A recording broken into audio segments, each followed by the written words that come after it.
हमारे इस YouTube channel के सेगमेंट फास्ट न्यूज में आप तमाम का इस्तकबाल है। इस वीडियो में आप देख सकते हैं कम मिनटों में बहुत ज्यादा खबरें। तो आइए शुरू करते हैं वीडियो को और देखते हैं आज की ताजा तरीन खबरें।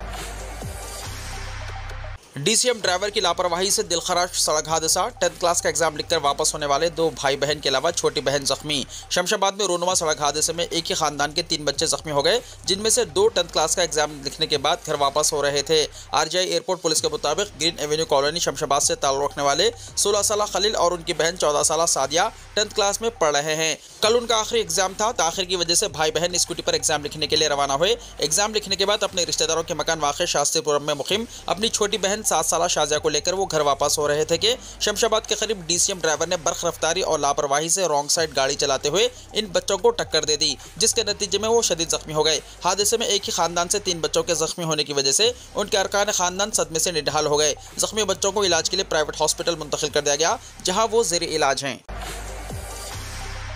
हैदराबाद यूनिवर्सिटी में एहतजाज के दौरान पुलिस का तलबा पर लाठीचार्ज। यूनिवर्सिटी ऑफ हैदराबाद में चहारशंबा 2 अप्रैल को टीचर्स के मार्च के दौरान तलबा और पुलिस के दरमियान हाथापाई हुई। मार्च शुरू होते ही तलबा ने तेलंगाना के चीफ मिनिस्टर ए रेवंत रेड्डी के खिलाफ नारे लगाए। उन्होंने ये कहते हुए नारे भी लगाए कि रेवंत ने पुलिस भेजी क्योंकि वो खौफजदा हैं। जैसे ही नारेबाजी बढ़ती गई, पुलिस एहलकारों ने तलबा को ऐसा करने से रोकने की कोशिश की। तलबा ने झुकने से इनकार कर दिया और पूछा कि आप हम पर लाठीचार्ज करेंगे। थोड़ी देर बाद पुलिस ने लाठीचार्ज किया और तलबा और टीचर्स ने हिफाजत के लिए भागना शुरू कर दिया। कांचा कच्ची बॉली में 400 एकड़ अराजी की मुजव्वजा नीलामी पर जारी तनाज़े के दरमियान यूनिवर्सिटी ऑफ हैदराबाद में टीचर्स की तरफ से एहतजाजी मार्च का एहतमाम किया गया था। मुजाहिरीन का कहना है कि हुकूमत की जानिब से जमीन को नीलाम करने का मंसूबा यूनिवर्सिटी के आसपास के माहौल को बुरी तरह मुतासिर करेगा। पुलिस की लाठियों से तलबा का पीछा करने की वीडियोस ऑनलाइन मंजर-ए-आम पर आई है।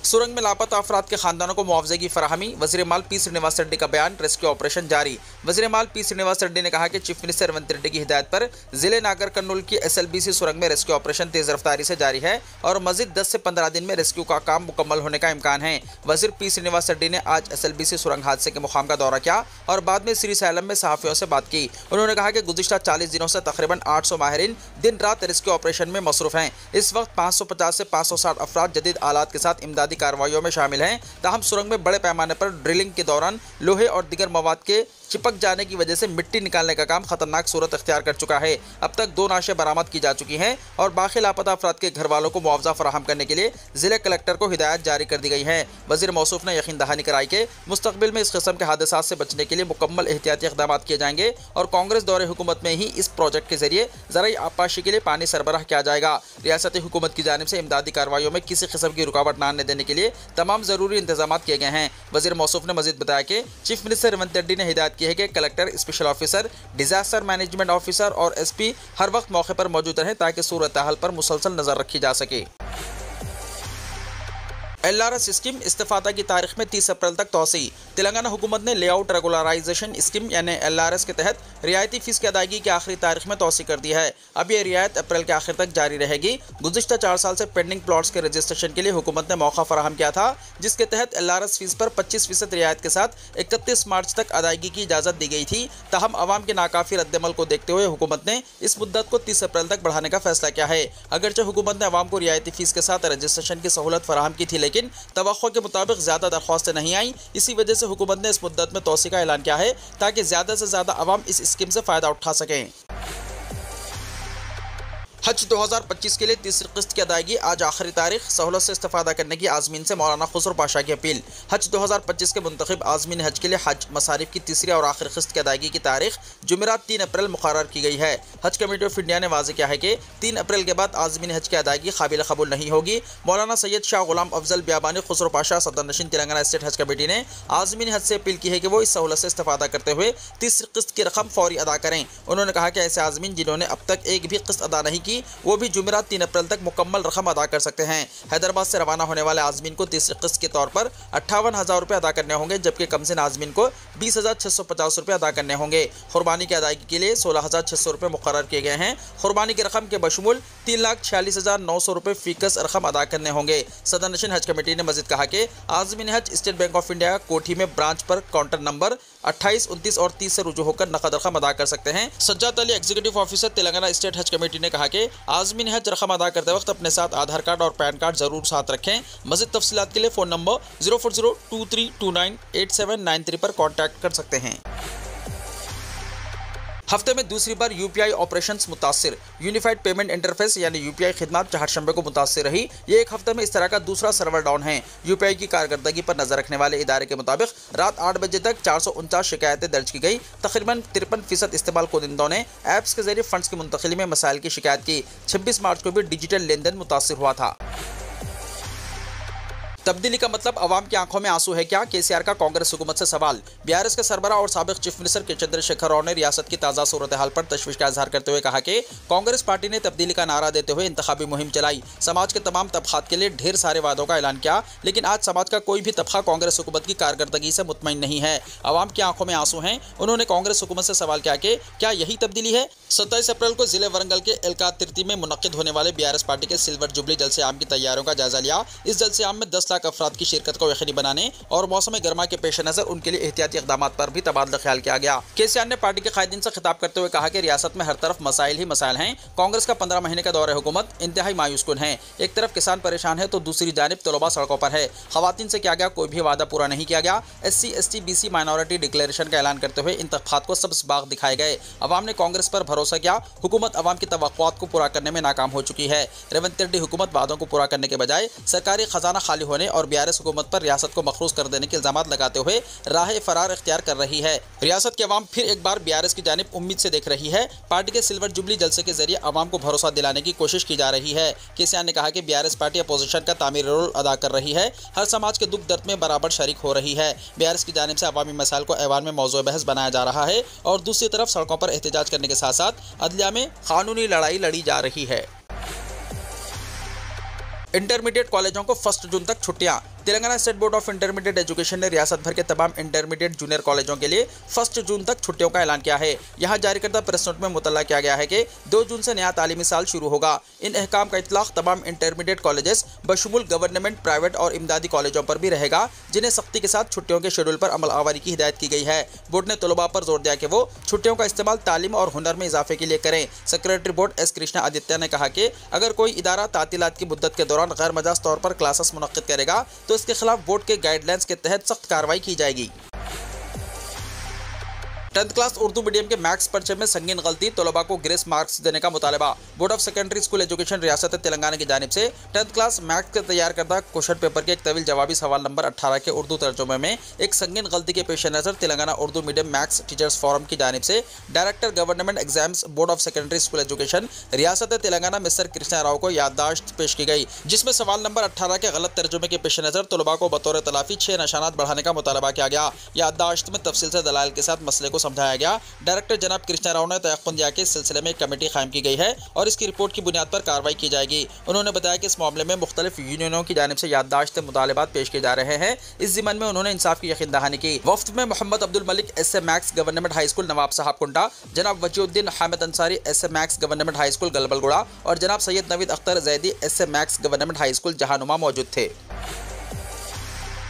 सोने की फीतोला ऑल टाइम रिकॉर्ड कीमत 94,150 रुपये। सोने की कीमतें दिन ब दिन आसमान को छू रही हैं। मुल्क में एक दिन में सोने की कीमत 2,000 रुपये के इजाफे के साथ ऑल टाइम रिकॉर्ड कायम हो गया है। 24 कैरेट 10 ग्राम सोने की कीमत मुल्क की तारीख में पहली मरतबा फीतोला 94,150 रुपये की आजम तरीन सतह पर पहुंच गई है। गुज़िश्ता 3 महीनों के दौरान फीतोला सोने की कीमत में 15,200 रुपये का इजाफा हुआ। बिलियन मार्केट में सोने की कीमतों में उछाल का सिलसिला जारी है। सोने की कीमतें पहले ही आम और मुतवस्सित तबके की पहुंच से बाहर हो चुकी है। इसी तनाजुर में यह मंगल को एक और बुलंदी पर पहुंच गई। 2 महीनों के बाद सोने की कीमत में इस कदर इजाफा नजर आया। 10 फरवरी को फीतोला सोने की कीमत में 2,400 रुपए का इजाफा हुआ था। इसके बाद इस कीमती धात की कीमत में मुसलसल इजाफा ही होता जा रहा है। वाज़ेह है कि 31 दिसंबर को 24 कैरेट सोने की कीमत 78,950 रुपए थी। हैदराबाद में भी सोने की कीमत में इजाफा हो रहा है। 24 कैरेट सोने की कीमत फीतोला 930 रुपए के इजाफे के साथ 52,840 रुपए रही, जबकि 22 कैरेट फीतोले सोने की कीमत 850 रुपया इजाफे के साथ फीतोला सोने की कीमत 85,100 रुपए रही। मार्केट के माहिरीन का कहना है कि जैसे जैसे स्टॉक मार्केट गिर रही है, सरमायाकारी के मुताबादिल के तौर पर सोने की तरफ रागिब हो रहे हैं। इससे सोने की कीमतों का रुझान तेजी के साथ बढ़ रहा है।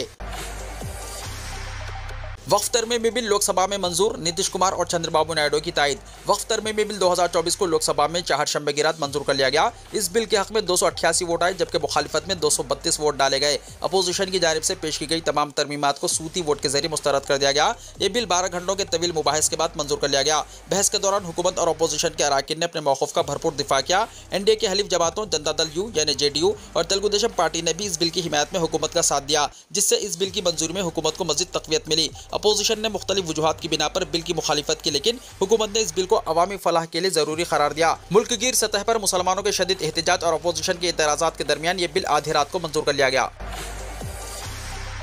मैं इस बिल को गांधी जी की तरह फाड़ता हूं, असदुद्दीन ओवैसी लोकसभा में वक्फ तरमीमी बिल पर बरहम। ऑल इंडिया मजलिस इत्तेहादुल मुस्लिमीन यानी AIMIM के सरबराह असदुद्दीन ओवैसी ने वक्फ तरमीमी बिल को लेकर लोकसभा में मरकजी हुकूमत को सख्त निशाना बनाया। बिल की मुखालिफत करते हुए उन्होंने कहा कि मुल्क में मुसलमानों को नाइंसाफी का सामना है और यह आर्टिकल 25 और 26 की खिलाफ वर्जी है। उन्होंने कहा कि मसाजिद और मदारिस को निशाना बनाया जा रहा है। ओवैसी ने कहा, जब गांधी जी के सामने एक कानून लाया गया जिसे उन्होंने कबूल नहीं किया तो उन्होंने कहा कि मैं इस कानून को नहीं मानता, मैं इसे फाड़ दूंगा, तो मैं इस कानून को भी गांधी जी की तरह फाड़ दूंगा। इसके बाद उन्होंने इन दो सफाहत को अलग कर दिया जिनके दरमियान स्टिकर लगाया गया था। हैदराबाद के रुकने पार्लियामेंट ओवैसी ने कहा, वक्फ एक मजहबी इदारा है, मरकजी हुकूमत यहाँ गलत मालूमात दे रही है। वक्फ बिल हिंदुस्तान के अकीदे पर हमला है। आप मुसलमानों से वक्फ छीन रहे हैं। जो एक कानून बनाया जा रहा है इसका माखिस आर्टिकल 26 है। जब हिंदुओं, बुद्धों, जैनों को यह आज़ादी दी गई है तो फिर मुसलमानों से ये कैसे छीन सकते हैं। असदुद्दीन ओवैसी ने कहा, मुल्क में कदीम मंदिरों की हिफाजत की जाएगी लेकिन कदीम मस्जिदों की नहीं। वज़ीर दाखिला अमित शाह ने कहा कि अगर 2013 का कानून ना बनता तो हम इसे ना लाते। इस पर ओवैसी ने कहा, मैं इनसे पूछना चाहता हूं कि क्या उस वक्त राजनाथ सिंह, लाल कृष्ण आडवाणी जैसे बड़े लीडर यहां बैठे थे, आपने वो कानून पास करवाया, तो मुझे बताओ कि क्या वो गलत थे, क्या है आप।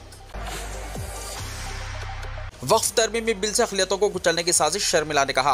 आंध्र प्रदेश कांग्रेस कमेटी की सरबराह वाईएस शर्मिला रेड्डी ने चारशंबे को वक्फ तरमीमी बिल की मजम्मत करते हुए इसे मजहबी आज़ादी में मदाखलत की कोशिश करार दिया है, जिसकी आज़ादी दस्तूर के तहत मुसलमानों को फराहम की गई है। उन्होंने इस बिल को अक़लियतों को कुचलने की एक साजिश और दस्तूरी इक़दार की खिलाफ वर्जी करार दिया। आंध्र प्रदेश कांग्रेस कमेटी की सदर ने दावा किया कि यह बिल मुसलमानों के जज्बात को मुबैना तौर पर मजरूह करने से मुतल्लिक़ वज़ीर आज़म नरेंद्र मोदी के एजेंडे का एक हिस्सा है। उन्होंने बिल की पेशकशी को हिंदुस्तान के लिए यौम सियाह करार दिया और कहा कि इससे मजहबी जज्बात मजरूह होंगे। सोशल मीडिया के प्लेटफॉर्म एक्स पर एक पोस्ट करते हुए उन्होंने कहा कि बिल के जरिए सरकारी ओहदेदारों को वक्फ जायदादों पर निगरानी और 300 साल कदीम जायदादों के दस्तावेज हासिल करने का इख्तियार दिया जा रहा है, जो बाइस से तशवीश है। शर्मिला ने रिमार्क किया कि इस बिल के जरिए न सिर्फ मुसलमानों के मजहबी जज्बात मजरूह किए जा रहे हैं, बल्कि हुकूमत को वक्फ असास-ए-जात पर कंट्रोल हासिल करते हुए इन्हें मोदी के हलीफों के हवाले करने की इजाज़त भी दी जा रही है। शर्मिला ने बिल की तायद के लिए तेलुगु देशम पार्टी और जनसेना की मजम्मत की और इस तायद को बाइस शर्म करार दिया। उन्होंने वक्फ असासों पर मुतज़ाद मौक़िफ़ इख्तियार करने के लिए चंद्रबाबू नायडू पर तनकीद भी की। वक्फ तरमीमी बिल के खिलाफ इमरान प्रतापगढ़ी का अनोखा एहतजाज, काले कपड़े पहनकर इख्तिलाफ दर्ज कराया। कांग्रेस के राज्यसभा MP इमरान प्रतापगढ़ी कल जब पार्लियामेंट पहुंचे तो वो काले कपड़ों में नजर आए। उन्होंने इस दौरान कहा कि ये वक्फ बिल अक़लियतों के हुकूक़ पर हमला है, इसे हम हरगिज़ कबूल नहीं करेंगे। इमरान प्रतापगढ़ी कल जब पार्लियामेंट पहुंचे तो वो स्याह कपड़ों में नजर आए। हुकूमत अपनी नाकामियों को छुपाने के लिए वक्फ तरमीमी बिल लाई है, अखिलेश यादव ने कहा। समाजवादी पार्टी के अखिलेश यादव ने कल लोकसभा में कहा कि मोदी हुकूमत वक्फ बिल के जरिए अपनी नाकामियों को छुपाने के लिए यह बिल लाई है और भारतीय जनता पार्टी यानी BJP इसके जरिए पोलराइजेशन की सियासत करके अपने कम होते हुए वोटों को संभालना चाहती है। वक्फ तरमीमी बिल 2025 पर ऐवान में बहस के दौरान मिस्टर यादव ने कहा कि नोटबंदी, किसानों की आमदनी को दुगना करने, गंगा की सफाई, स्मार्ट सिटी, आदर्श ग्राम योजना वगैरह में हुकूमत की नाकामियों से अवाम की तवज्जो हटाने के लिए ये बिल लाया गया है। मुल्क गिर एहतजाज करेंगे, मुस्लिम पर्सनल लॉ बोर्ड ने कहा। हिंदुस्तान में मुसलमानों की नुमाइंदा सबसे बड़ी तंजीम All India Muslim Personal Law Board ने आज कहा कि वो वक्फ तरमीमी बिल को अदालत में ले जाएगी। वो इस सियाह कानून के खिलाफ लड़ाई को सड़कों पर ले जाएगी। ये कानून मुस्लिम फ़िरक़े के हुकूक़ के लिए खतरा है। वक्फ बिल आज बहस और मंजूरी के लिए लोकसभा में पेश हुआ। ऐवान ज़री में मंजूरी के बाद ये ऐवान बाला यानी राज्यसभा में जाएगा। प्रेस कॉन्फ्रेंस में मुजव्वज़ा कानून को निशाना तनक़ीद बनाते हुए बोर्ड के रुकन मोहम्मद अदीब ने दावा किया कि ये मुस्लिम कम्युनिटी की जायदादें जब्त करने की कोशिश है। उन्होंने कहा कि ये मत सोचिए कि हम हार गए हैं। वक्फ JPC में बिल की मुखालिफत हुई थी, ये ना समझा जाए कि हमने जंग हार दी है। हमने अभी शुरुआत की है। ये मुल्क को बचाने की लड़ाई है, क्योंकि मुजव्वज़ा कानून मुल्क के ताने बाने के लिए खतरा है। उन्होंने तमाम बाज़मीर बाशऊर शहरियों से ख्वाहिश की कि वो इस बिल की मज़ाहिमत करें। उन्होंने बोर्ड का अहद दोहराया कि वो कानूनी और आवाम के एहतजाज दोनों तरीक़ों से इसकी मुखालिफत करेगा। मोहम्मद अदीब ने कहा कि हम अदालत जाएंगे, हम मुजव्वज़ा कानून वापस ले जाने तक चैन से बैठने वाले नहीं। बोर्ड के नायब सदर मोहम्मद अली मोहसिन ने कहा कि मुस्लिम तंजीम वक्फ तरमीमी बिल 2025 को यकसर मुस्तरद करती है। उन्होंने इस बिल को भेदभाव वाला बिल करार दिया। उन्होंने कहा कि ये बिल फिरकावाराना मुहर्रिका है और मुस्लिम शहरियों के दस्तूरी हुकूक की सरीहन खिलाफ वर्जी है। उन्होंने कहा कि हमने ये लड़ाई इसलिए शुरू की है कि हम मुल्क को बचाना चाहते हैं, हमारा मकसद इस काले कानून का खात्मा है। उन्होंने कहा कि बोर्ड के अरकान किसानों के एहतजाज की तरह मुल्क गिर एहतजाज करेंगे। आंध्र प्रदेश में डाकुओं ने 2 ट्रेनों में लूटमार मचाई। रियासत आंध्र प्रदेश में मंगल की आधी रात के करीब डाकुओं ने 2 ट्रेनों को रोककर लूटमार मचाई। तफसीलात के मुताबिक पुटी श्री रामुलु नेल्लूर जिले के आलूर रोड और पोडुगु कोपाडी स्टेशनों के दरमियान डाकुओं ने यह वारदात अंजाम दी।